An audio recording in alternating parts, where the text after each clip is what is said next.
Welcome to the How Good It Can Get podcast, where we dive deep into the transformative journey from surviving to thriving.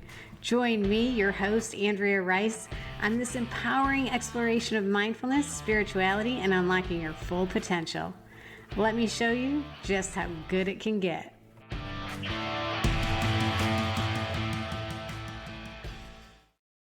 And welcome back to the How Good It Can Get podcast, where we are continuing with episode 4 of our 5-part series on the ripple effect of anxiety.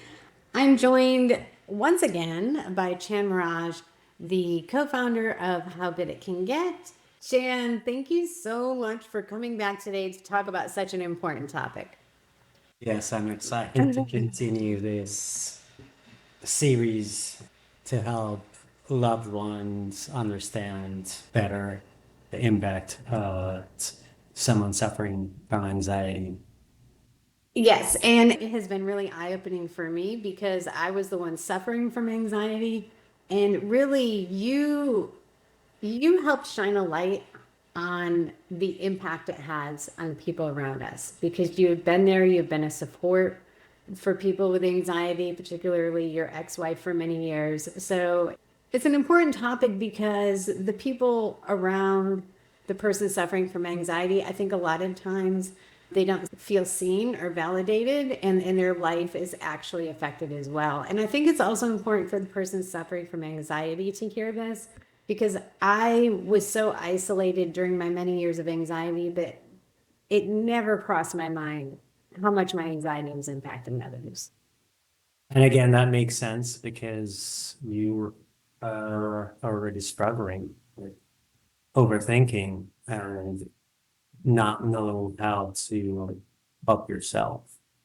I know that's the one thing you constantly want, yet you just don't know how to do about it.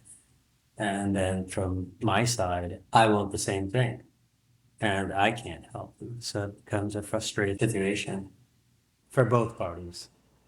Yes, and last time you touched a little bit on communication between the person who is struggling with anxiety and their loved ones. So can you dive a little bit deeper into that, the communication and maybe some boundaries that need to be set? Yes, communication is absolutely vital. You know, when you're trying to communicate, you have to approach it where it doesn't feel like an accusation. It has to be more I feel statements. For example, instead of saying you never do this, it would be more of I feel overwhelmed, where I'm always responsible for that particular.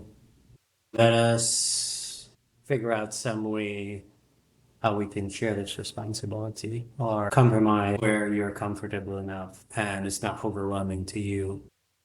Yeah, communication at that level can sometimes be difficult, but it is so important to be conscious of how you're communicating and to do it, like you said, in a way that people aren't feeling like it's an attack.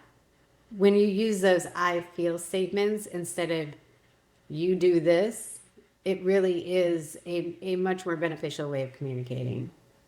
An anxious person receives information better when they're in a calmer state. That way they're more receptive to feedback and in a better headspace to being able to contribute. Even if it's just in small amounts. That also makes us feel that you're trying. I think that's an excellent point that you make about, make sure you're delivering this information when the person suffering from anxiety is at a better state. You don't want to do it in the height of a panic attack, right? They're not going to be receptive to it. No, not at all. This is where empathy plays a role, and that's from both sides.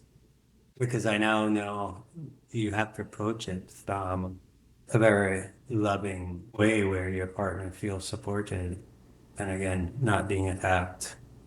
And you knowing when is a better time to talk to your partner about whatever the situation is.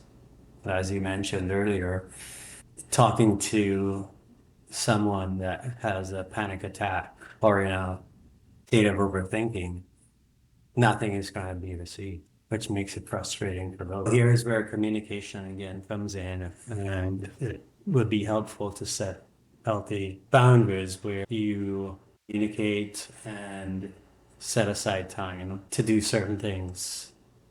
For example, if you were going to take care of some financial obligations, let's say you're going to pay bills, you choose a time where, you know, the person suffering from anxiety is not stressed from a full day of work. So you don't want to do that as soon as that person gets home. You would wait until after dinner and everything is calmer, more relaxed. And sometimes you have to do it in small amounts. You can't pay all your bills. You understand? I may want to pay all the bills and get it done, while you can only tolerate paying 2 bills instead of 4. And so you communicate and compromise and know that you're paying 2 bills today and tomorrow you'll pay the other 3.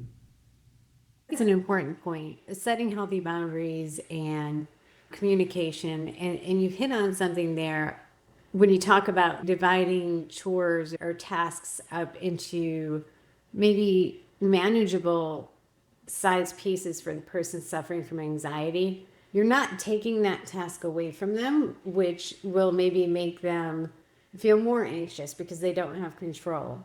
I know suffering from anxiety, the one thing that I used to feel when I suffered from it is a lack of control.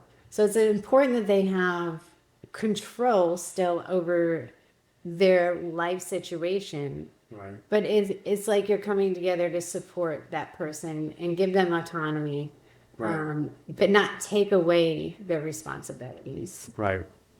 That's exactly something that is helpful for them, as well as it helps me, because then I don't have to do those 2 bills.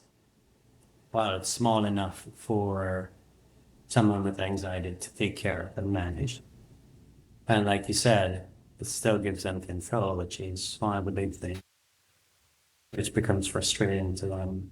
And it's not just paying bills, it's doing housework, it's going to the grocery store, it's taking care of the car inspection, right? All of these things can add to the anxiety of the person suffering. And if it's all put on the person who is not suffering, like we said in an earlier episode, that can build resentment. So communication is definitely key. Setting healthy boundaries, compromise, all very important factors. Okay, again, thank you, Chan. You bring such a unique perspective to this topic. And thank you all for tuning in. We are going to be back with part 5 of our 5-part series on the ripple effect of anxiety. And we will be talking a lot about helpful tips and things you can do to help your partner if they have anxiety, if you have a friend that has anxiety. So again, make sure you tune in for part 5 of our 5-part series. Thank you.